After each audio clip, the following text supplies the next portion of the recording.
Manohar पारिकांचा phone आला होता, वेल done. आणि थंडी होती तेव्हा, जम्मूमध्ये थंडी असते, आपली रजाई घेऊन झोपलो. तर बेस्ट, सगळ्यात मोठं सॅटिस्फॅक्शन. सर, तुम्ही आता सगळा प्रसंग सांगितला. 2 प्रश्न आहेत. ज्यावेळी तुम्ही हे सगळं करता, एवढी मेहनत घेता, एवढी स्ट्रॅटेजी आखता, आपले सगळे जवान जीवावर बाजी मारत सगळं ऑपरेशन करतात आणि त्यानंतर देशातलेच काही राजकीय नेते म्हणतात की नाही, भारताने सर्जिकल स्ट्राईक वगैरे असं काही केलंच नव्हतं, त्यावेळी तुम्हाला काय वाटतं? काय असतं की हे असा प्रश्न मला वाटतं नेत्यांनी कोणीच करायला नको. कारण की हा जो सैन्य, हे जे सैन्य आहे, भारतीय सेना आहे, सगळ्यांची सेना, भारतीयांची आहे. ही काँग्रेस BJP यांची नाही आहे, ही तुमची सेना आहे, प्रत्येकाची सेना आहे. मग तुम्ही आपल्याच वेपनवर विश्वास ठेवला नाही आणि प्रश्न विचारले, ही थोडी दुःखाची घटना आहे असं मला वाटतं. आणि त्यामुळे नाही म्हटलं, आता किती जरी म्हटलं तरी इफेक्ट पडतोच. अरे असं का म्हणतात हे लोक, म्हणजे हे करायला नाही पाहिजे. आणि त्यामुळे ही अशी गोष्ट जी झाली, पण खूप कमी लोक होते बरं का, त्यांनी क्वेश्चन केलं, खूपच कमी होते. परत त्यांनी मोस्टली कौतुकाची थाप मारली आमच्या पाठीवर की हे खूपच चांगलं झालं, ते झालं. तर पण असे 1-2 होते. त्यात तुम्हाला सगळ्यांनाच माहीत आहे कोण कोण आहे, त्याच्यामुळे नाव घेतलं, उद्या सगळे सोशल मीडियावर माझ्या विरुद्ध कामं करतील. त्याच्यामुळे पण ते व्हायला नको होतं. जनरलसाहेब, बैसरान घाटीमध्ये ते आले, त्यांनी प्लॅन केलं होतं, त्यांनी मारलं लोकांना, त्याच्यात इंटेलिजन्सचे फेल्युअर वगैरे इथंपर्यंत ठीक आहे. पण ते तिथनं निसटून गेले आणि आपल्याला ते म्हणजे त्यांच्यापर्यंत पोचता आलं नाही. म्हणजे हेही एक मोठं अपयश मानतायत लोक काही जण, की आपण त्यांना कुठं थांबवू शकलो नाही. तर तिथली भौगोलिक रचना जी आहे ती तुम्हाला खूप चांगली माहिती आहे.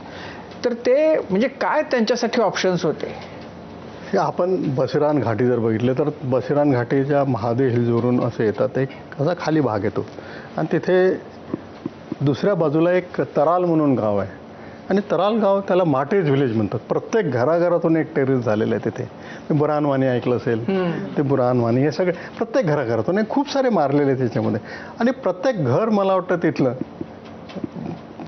टेररिस्टना सपोर्ट आहे, लॉजिस्टिक सपोर्ट आहे. जरा बसिरान घाटीतून आपण वरचं पहाडावर चढून, जंगल खूप दाट आहे वर, आणि वर आलो आणि खाली लगेच तराल घाटी निघते.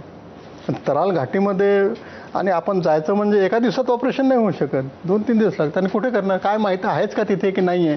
त्याच्यावरती जंगल आहे, तिथे पण ते लपून बसू शकतात, केव्ज आहेत.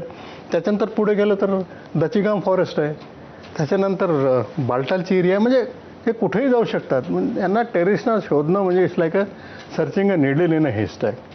हे जेव्हाच आपण करू शकतो, डायरेक्ट इंटेलिजन्स आपल्याला होतं, पिन पॉइंटेड की इथे आहे.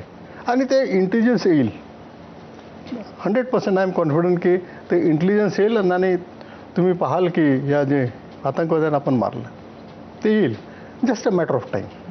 चर्चेदरम्यान म्हणालात की स्थानिकांच्या सहकार्याशिवाय दहशतवाद्यांना हल्ला करणं शक्य नव्हतं. जर आपल्याला दहशतवाद्यांची काश्मीरमधल्या स्थानिकांची जर नाळ तोडायची असेल तर कोणती पावलं उचलली पाहिजेत? कारण तुमचं 15 वर्ष म्हणजे त्यापेक्षा जास्त वेळ तुम्ही काश्मीर जवळून बघितलेलं आहे, अनुभवलेलं आहे. तर कोणते पावलं उचलू शकतो आपण जेणेकरून स्थानिकांना दहशतवाद्यांपासून आपण दूर ठेवू शकतो किंवा त्यांचा नेक्सस तोडू शकतो?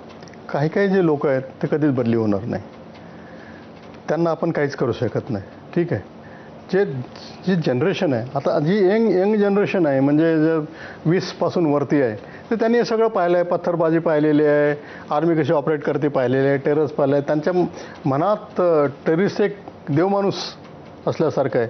आता तुम्ही कोणत्याही मुलीला, यंग मुलीला जाऊन, जसं हे अवंतीपुरा आहे, पहलगाम आहे, तिला तर बेटा तू कोणाशी लग्न करेल, ती काय सांगेल की टॅक्सीवाला. तिथे म्हणजे टॅक्सीवाल्याचं बिग बॉस आणि नाहीतर मुजाहिद. अच्छा. तर हे त्यांचे आयडियल आहेत. ह्या जे 20 ते 40 त्यांनी पाहिलेलं आहे आणि त्यांच्यासाठी हेच आहे की बा हे आम्हाला, हे आमच्यासाठी आयडियल. मग ही जनरेशन आपण चेंज करू शकतो का? डिफिकल्ट आहे.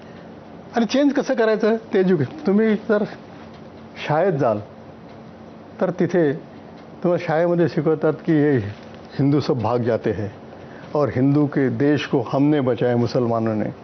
तो हेच शिकवतात की एक मुसलमान 100 हिंदू के बराबर आहे. ह्या सगळ्या गोष्टी आपल्याला त्यांना एज्युकेशनमधून चेंज करावं लागलं. आणि एज्युकेशन कुठून? त्यांचं मदर्स आहेत. आणि दुसरं हे आहे की दर फ्रायडे, शुक्रवारी ते आग ओकतात सगळे मौलवी.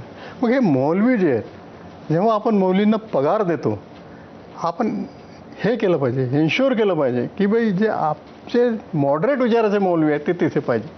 आता तुम्ही बघाल ते 99% मौलवीज जे काश्मीरमध्ये आहे, काश्मीरी नाही आहे, सगळे बिहारी UP मधून आलेले किंवा केरळमधून आलेले, सगळे कट्टर विचाराचे.